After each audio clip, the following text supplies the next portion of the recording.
To all of those who experienced abuse at the hands of those whose duty it was to care for you, to nurture you and to look after you, I say sorry.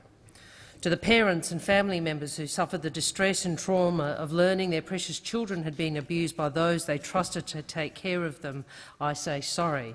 I say sorry for your pain. I say sorry for your suffering. I say sorry for the innocence that was stolen. I say sorry for your loss of dignity, a loss for which we, not you, bear shame. I say sorry for your loss of self-esteem and self-worth, a loss, again, for which we, not you, bear the blame. And I say sorry for the burden of grief you have carried for so many years, indeed for so many decades. I say sorry to those amongst you who were forcibly removed from country, your spiritual home, and then subjected to physical and psychological violence.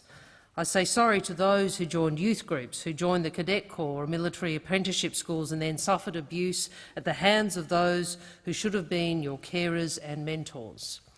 And I say sorry to those of you who, fleeing the privations of post-war Europe, were transported to secular and religious institutions where criminal predators exploited your separation and vulnerability.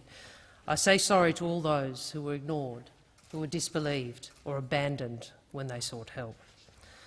I say sorry for the lives that have been irretrievably damaged, for those lives spent in misery or in jail, and for the so many lives who have ended in tragedy,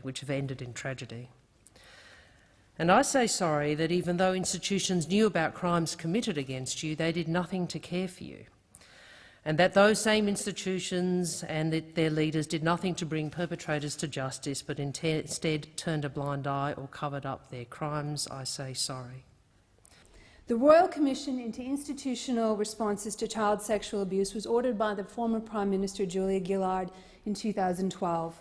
I pay tribute to Prime Minister Gillard for her determination and courage to help our nation face this dark truth of our story. Ms Gillard attended the apology in the Parliament, and sitting next to her, at times holding her hand, was Christine Foster. Chrissy and her husband Anthony Foster are the parents of Emma and Katie Foster.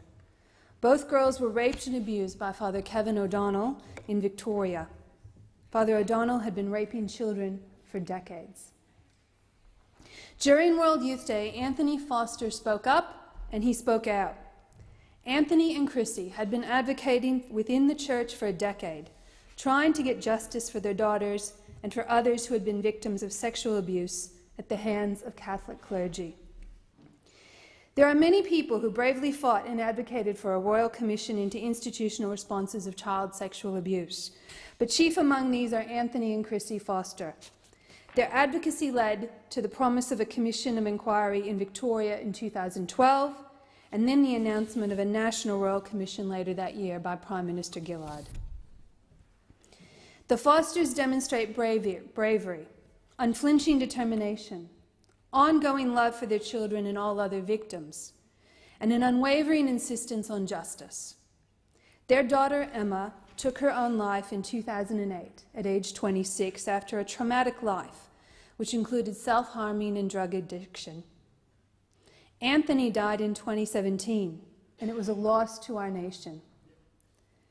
It was most fitting that Chrissy, with her daughter Katie, attended the national apology. Caden chose to come forward to the Royal Commission. He said, "If I can stop one kid being touched, it's better than nothing. At the end of the day, something's got to be done about the institutions.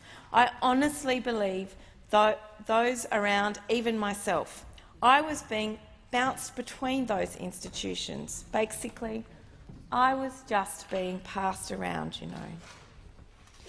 Caden told the Commissioner, "I'm still here to talk about it, so that's the main thing. There are a lot of people in the institutions that are not alive no more, you know, that have taken their own lives or OD'd, whatever the case may be. But I'm still here to talk about it, and that's the main thing." Now, there are thousands of these stories on the Royal Commission's website, and I encourage members of this place and in the community to really take stock of what has truly happened in our nation and the blind eye that we turned to the abuse of our nation's young people. If this place, if this chamber has any purpose at all, it should be to make sure that we listen to people who have been forgotten in our nation, to listen and act, to ensure effective redress, and most importantly, to protect children in our nation from now on and always. Now, I know abuse still happens in our society. It happens in families, it happens in institutions, and we can't pretend that grand statements in this chamber are going to prevent that overnight. But we can and must do more